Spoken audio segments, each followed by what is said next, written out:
I used to think the worst mistakes were loud ones, the kind that explode and leave debris everywhere. I was wrong. The ones that ruin you are quiet. They look practical, sensible even. Mine began with a choice so small, I barely remember making it, only living with what came after.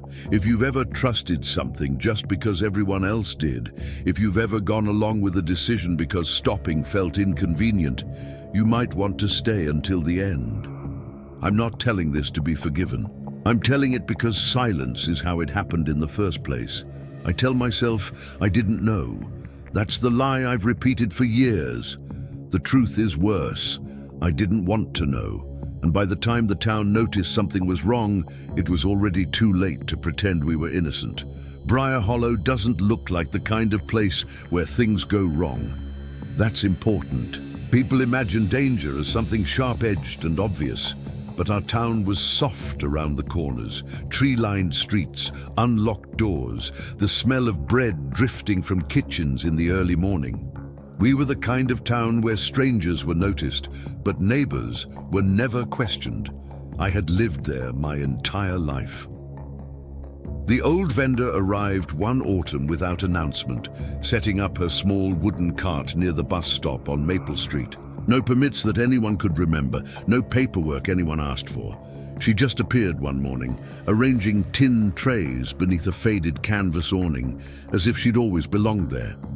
Her pies were the first thing people talked about. Not loudly, not excitedly, just insistently. "You have to try one," someone would say, lowering their voice as if sharing a secret. "They're different," another would add, though no one could ever explain how. She was small, hunched in a way that suggested age rather than weakness, with grey hair pulled into a knot so tight it made her face look stretched thin. Her smile never showed teeth, just a gentle curve of the lips, polite and patient, like she had all the time in the world. I noticed her because of the line.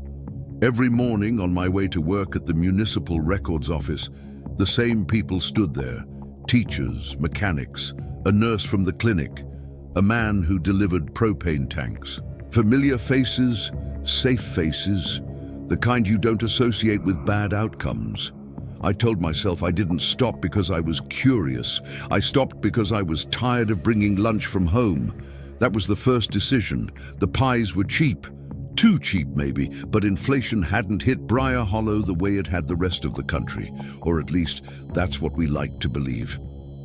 When I handed her cash, her fingers brushed mine, cold, dry, lingering a second longer than necessary. "Careful," she said softly, as she passed me the pie wrapped in wax paper. "Careful with what?" I asked. She smiled again. "With habits." I laughed. I still hear that laugh sometimes late at night, and it doesn't sound like it belongs to me. The pie was good. Not sweet in the way bakeries aim for, not overloaded with spice.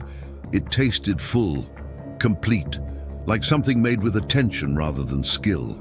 I finished it without realizing I'd been eating too fast. After that, I joined the line more often.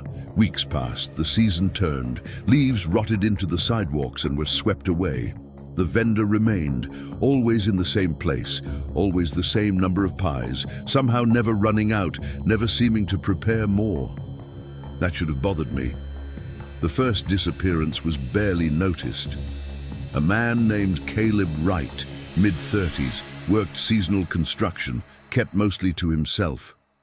Someone mentioned they hadn't seen him in a while. Someone else said he'd probably moved on. People like Caleb did that. Around the same time, the vendor added a new filling to her menu. "Special today," she said, tapping the tray with one finger. I didn't ask what made it special. None of us did. The line got longer. By winter, her pies had become routine, a solution to lunch, a comfort. Something reliable in a world that increasingly wasn't. When another person disappeared, a woman from the edge of town, recently divorced, her name floated through conversations briefly before settling into silence. No one connected anything. Or maybe we did, but only in the abstract, like people do with storms that happen somewhere else. I worked in records. I noticed patterns for a living. Births, deaths, property transfers. Still, I didn't look too closely, because looking would have meant changing something, and change felt heavier than ignorance. That was the second decision. One afternoon, as snow fell in thick, soundless sheets, I arrived at the cart early. There were fewer people around. The vendor looked tired that day, older somehow. "You're early," she said. "So are you," I replied. She nodded, as if that confirmed something she'd been thinking. As she handed me my pie, I noticed a faint smell beneath the spices. Metallic, like pennies warmed in a palm. "Business is good," I said, gesturing at the empty trays. "Yes," she answered. "People are hungry." That night, I filed a missing persons update without really reading it. Another name, another gap. I told myself it wasn't my job to speculate. I told myself towns like ours didn't hide monsters. I went to bed full, warm, and untroubled. Looking back, that was the last night things were still reversible. Because once hunger becomes habit, and habit becomes need, you stop asking where anything comes from, and by the time you finally do, you're already part of the supply chain. I didn't know it then, but Briar Hollow had already made its choice. Winter settled into Briar Hollow like a held breath. Snow narrowed the streets, softened the edges of houses, muted everything. It made the town feel preserved, untouched, like nothing bad could survive long enough to take root. That illusion mattered more than we admitted. The vendor became part of the landscape. The cart didn't move even during storms. Someone joked that she must sleep beneath it. Another said the town council should charge her rent. No one actually did anything. In Briar Hollow, noticing was considered the same as acting, and acting was rarely necessary. The disappearances continued at a pace slow enough to rationalize. One every few weeks. Always someone loosely connected, someone whose absence could be explained without effort. A handyman who took work upstate. A teenage girl who ran off with someone older. An elderly man whose house sat dark long enough that people assumed he'd gone to live with family. The explanations didn't come from officials. They came from us. Passed casually between bites of pie, between sips of coffee that tasted slightly weaker than before. I told myself I wasn't responsible. I handled paper, not people, but paper has weight when it stacks up. Names start to feel heavy in your hands. The first time I felt real discomfort was the day I saw a familiar jacket hanging behind the vendor's cart. It was nothing really. A brown canvas thing, frayed cuffs, grease stains near the pockets. The kind of jacket dozens of men in town owned. Still, it tugged at me. "Cold today," I said, gesturing toward it. She followed my gaze and smiled. People forget things. That was all. No explanation, no defensiveness, just a statement, like gravity or weather. I took my pie and walked away faster than usual. That night I dreamed of hands buried in dough, pressing, folding, disappearing. I woke before anything finished forming, heart racing, mouth dry. By morning the dream had thinned into unease. Unease was easy to ignore. Business at the records office slowed in winter. Fewer tourists, fewer marriages, fewer official deaths than there should have been, if I was honest. The discrepancy gnawed at me, but quietly, like a toothache you don't mention because acknowledging it might make it worse. I began staying later at work. Not to investigate, never that, just to keep busy. Productivity can be its own anesthetic. One evening, as dusk pressed blue shadows against the windows, I noticed something strange in the property logs. Houses listed as occupied that hadn't changed hands in decades. Utilities still technically active, but minimal. No complaints, no noise calls, just silence. I closed the file. That was the third decision. When spring crept back into Briar Hollow, the line at the cart grew longer than it had ever been. Word had spread beyond town limits. People drove in from neighboring counties, Some asked questions about ingredients. The vendor always answered with the same vague warmth. Family recipe. Local sourcing. Nothing wasted. I started bringing extra cash. I told myself it was convenience. The truth was simpler. The pies made me feel settled, grounded. They filled something I hadn't known was empty. One afternoon, as I waited near the front of the line, a woman ahead of me hesitated. "Do you ever wonder," she asked no one in particular, "why these are so cheap?" The vendor didn't look up. Her hands kept moving. "Cheap is relative," she said. "People pay what they're willing." The woman laughed nervously and stepped forward. The line closed behind her. The moment passed. It always did. Later that week, a boy named Oliver didn't come home from school. This one landed differently. He was 8, freckled, loud, the son of a woman who worked 2 jobs and baked casseroles for church fundraisers. His disappearance fractured the town's rhythm. Search parties formed. Flyers bloomed on telephone poles like pale flowers. The vendor stayed open. I noticed fewer smiles in the line that day. More silence. People ate, standing up, eyes scanning the street as if expecting something to announce itself. When I reached the front, the vendor studied me longer than usual. "You look thin," she said. "I'm fine," I replied. She wrapped the pie carefully, slower than before. As she handed it to me, her voice dropped. "People think hunger is loud," she murmured, "but it's patient." That night, I couldn't eat. The pie sat on my counter, cooling, the crust cracking slightly as it settled. I threw it away around midnight, wincing at the sound it made hitting the trash. The next morning, Oliver was found. Or rather, part of him was. The official language was careful. An incident, an unfortunate discovery. No speculation, no connections drawn. The town gathered, mourned, whispered just enough to exhaust itself, then retreated back into routine.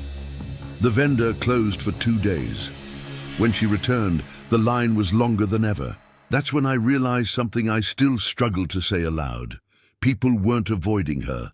They were clinging to her, as if buying her pies proved that life was continuing, that normalcy hadn't been compromised.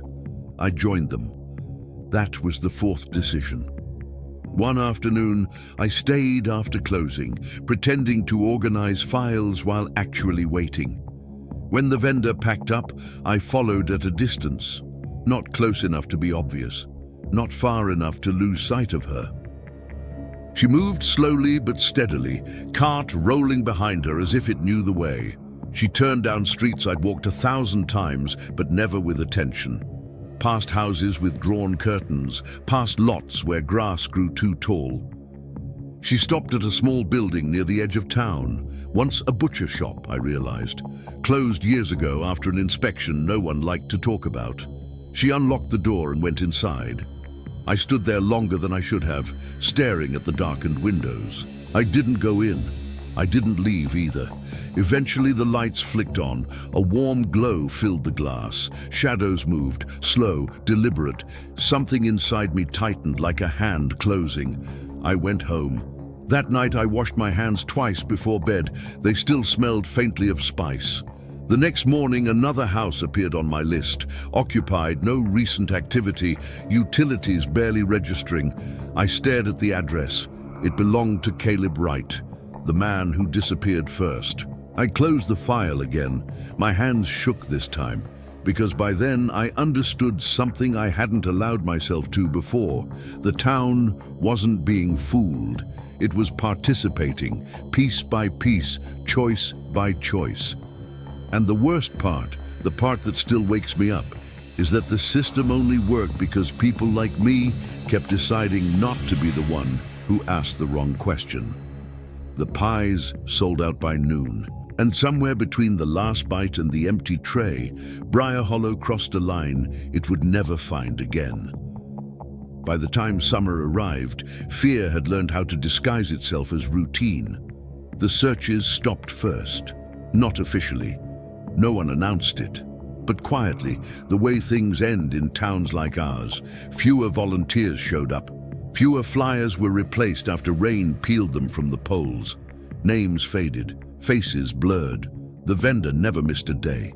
Her cart now had a small chalkboard menu. New flavors rotated weekly. People discussed them the way they once talked about weather. Preferences formed, favorites, arguments over which day was best to arrive early. I noticed something else too. No leftovers. She sold exactly what she brought, every time. No waste, no surplus. The balance was perfect in a way that felt deliberate, almost reverent. I tried to stop going. That lasted 4 days. On the 5th, I stood across the street telling myself I was just passing by. The smell reached me before I crossed the road. Familiar, comforting. My stomach tightened with something close to relief. That was when I understood the real trap. It wasn't just hunger, it was permission. Buying a pie meant I didn't have to think about anything else that day. Inside the records office, the gaps were no longer subtle. Entire family lines thinned. Emergency contacts went unanswered. Properties sat in legal limbo because there was no one left to claim them. I began rerouting files, small things, delays, notes marked pending verification. It felt administrative, harmless, helpful even. Less paperwork for people who were already overwhelmed. I told myself I was preserving order. The butcher shop at the edge of town haunted me. I avoided that road, then found myself taking it by accident, then stopped pretending it wasn't intentional. From the outside, it looked unchanged. Fresh paint on the door, windows scrubbed clean, too clean. One evening, I saw light through a crack in the back entrance. I didn't approach. I listened. There were no screams, no frantic sounds, just steady movement, metal against metal, water running, the efficiency of work done by someone who knew exactly what came next. That night, I dreamed I was standing in line, but when I reached the front, there was no cart, just a mirror. I woke with my heart pounding, convinced for one terrible second that I didn't recognize my own face. The town council finally addressed the disappearances in late July. The meeting was brief, carefully worded. They encouraged vigilance, community, patience. Someone mentioned outside help. Someone else reminded them how that might look. No one mentioned the vendor.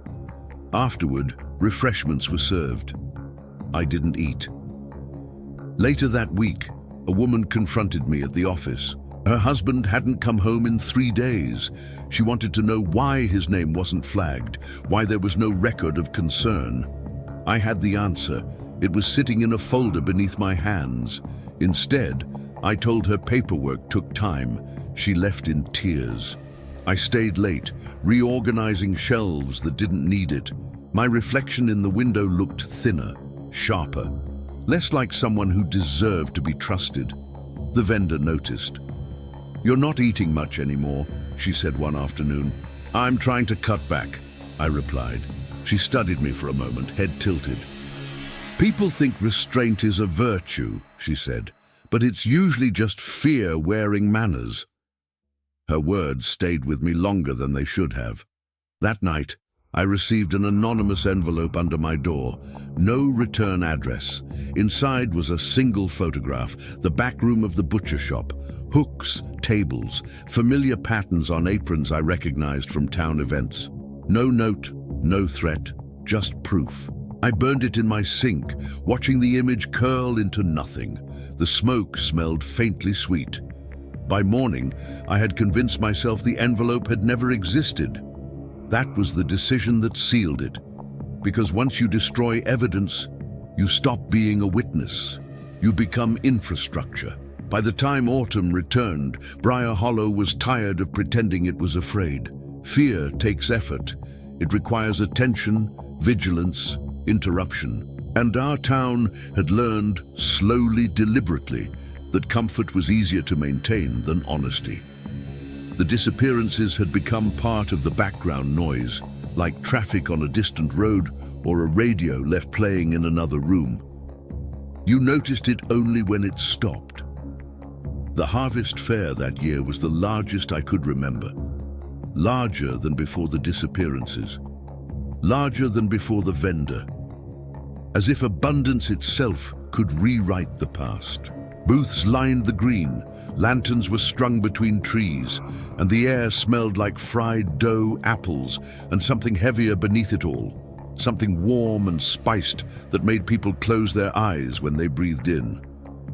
The vendor had been given the central spot. No one said who decided that.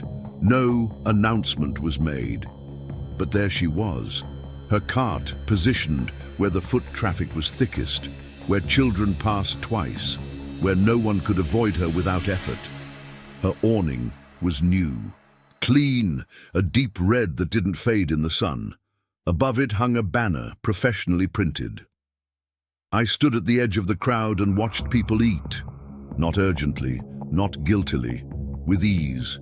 Parents fed their children, couples shared bites, teenagers laughed with their mouths full. The vendor moved calmly, efficiently, her hands steady, her smile unchanged. She looked less like an outsider now, and more like an institution, something that had always been there. Something that would always be there. I realized then that no one was waiting for the truth anymore. They were waiting for reassurance, and she provided it in portions small enough to swallow without choking. That night, I didn't sleep. Just after midnight, someone knocked on my door. Hard, too hard to be a mistake. When I opened it, the woman from the records office stood there. The one whose husband had disappeared weeks earlier. Her hair was unwashed, her coat buttoned wrong, her eyes glassy with something that looked like exhaustion rather than grief. "They told me he moved," she said before I could speak. "They said there's no record of him owning anything here. No lease, no utilities, no trace." Her voice cracked. "You filed those records." I didn't answer. She stepped closer. "I just want to know if I'm losing my mind." I should have let her in. I should have said something, anything, that acknowledged reality. Instead, I felt the weight of every small decision pressing against my chest. The delays, the omissions, the rewritten timelines. I thought of the line at the cart, the banner, the way people smiled with their mouths full. "I'm sorry," I said. "There's nothing I can do." She stared at me for a long time, as if trying to reconcile my face with the version of me she needed. When she finally spoke, her voice was calm. "You know," she said, not a question, a sentence. She left without shouting, without crying. The sound of her footsteps faded down the street, swallowed by the same quiet that had taken everyone else. I locked the door and slid down against it, breathing shallowly, as if depth itself might be dangerous. The next day, the vendor closed early. No sign, no explanation, just absence. Something in me tightened, not relief, anticipation. I followed her that evening, the sky already bruised purple with dusk. She moved more slowly than usual, the cart rolling behind her like a loyal animal. We passed familiar streets, then streets I hadn't walked in years. The town thinned, the houses spaced out. She stopped at the butcher shop. This time, I didn't hesitate. Inside, the air was cold and clean and meticulously controlled, not the chaos people imagine when they think of violence. No mess, no panic. Everything was ordered, labeled, maintained. She stood at the center of the room, her back to me. "You took longer than most," she said. My mouth opened, but no words came out. What was there to say? Accusations felt childish in a place like that. Demands felt naive. "I won't tell anyone," I finally said. It wasn't a threat. It was an offering. She turned to face me and studied me carefully, the way a professional studies a familiar tool for wear. "No," she agreed softly. "You won't." There was no bargain struck, no warning given. She didn't need to explain the rules. I already knew them. I had been living by them for months. When I left, I didn't look back.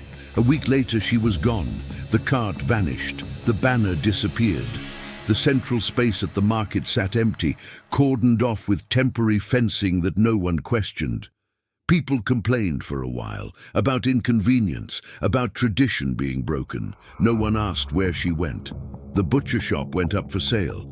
And just like that, the hunger changed shape. People expect an ending to feel like release. A breath let out. A door closed. That's another lie, one we inherit from stories that want to be tidy. Real endings don't arrive with ceremony. They thin out.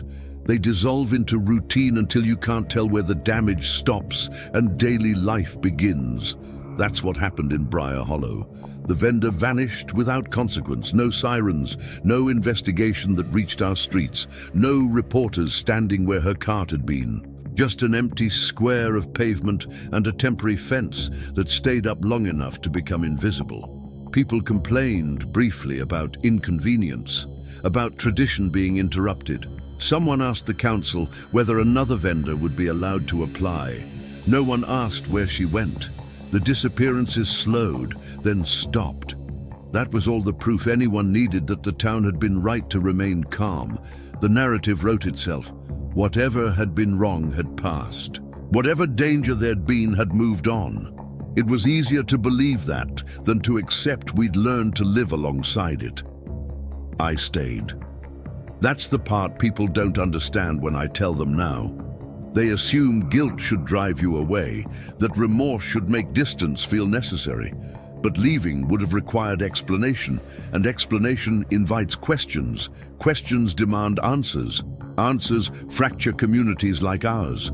So I stayed, and the town rewarded me for it with continuity. I kept my job in records. I kept my routines. I kept my face neutral and my language precise.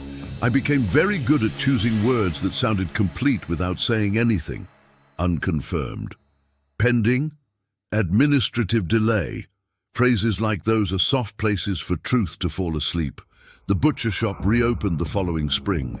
It was a cafe now, exposed brick, warm lighting, chalkboard menus written in looping handwriting. The kind of place that uses words like artisanal and honest, as if repetition can turn them into proof.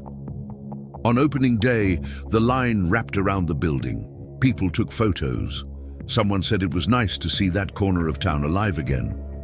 I walked past twice without stopping. The third time I crossed the street, it wasn't fear that kept me out. It was recognition. I knew that if I went inside, if I sat at one of those small wooden tables and watched people eat, something in me would finally give way. Not collapse, adjust. And adjustment is how this all started. Food never felt the same after that. I ate simply, predictably. Meals became tasks rather than comforts. I told myself it was discipline. What it really was penance that asked nothing of anyone else. Years passed.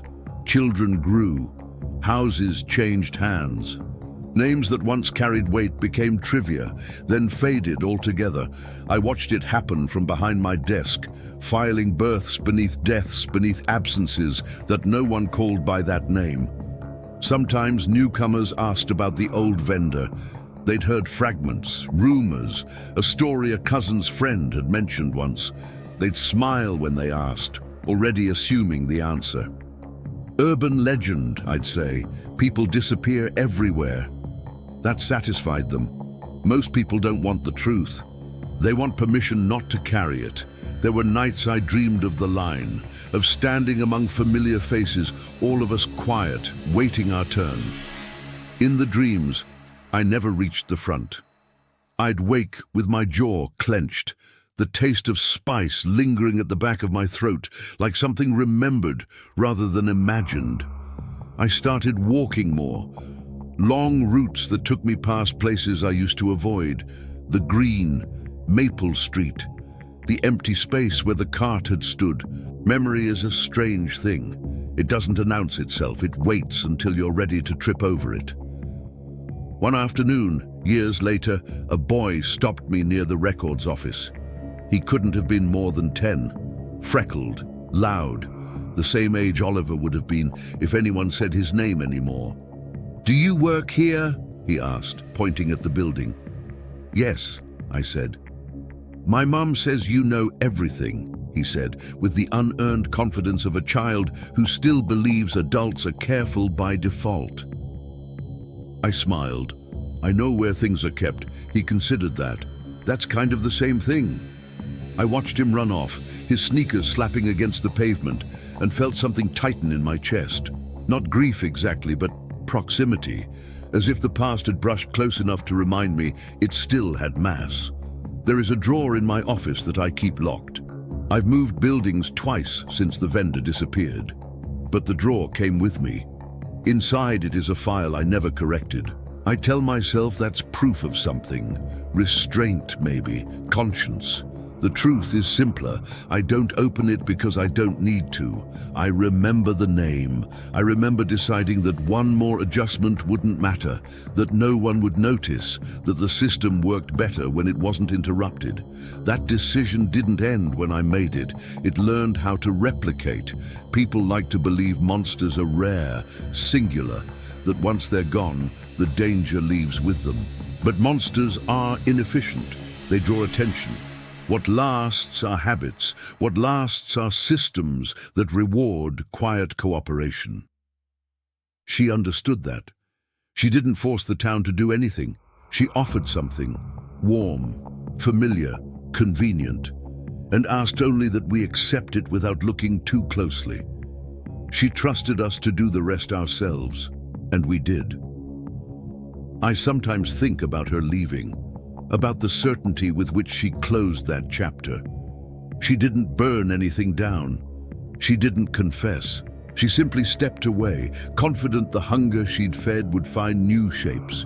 She was right. The town learned how to smooth over discomfort, how to reframe absence as transition, how to equate peace with virtue.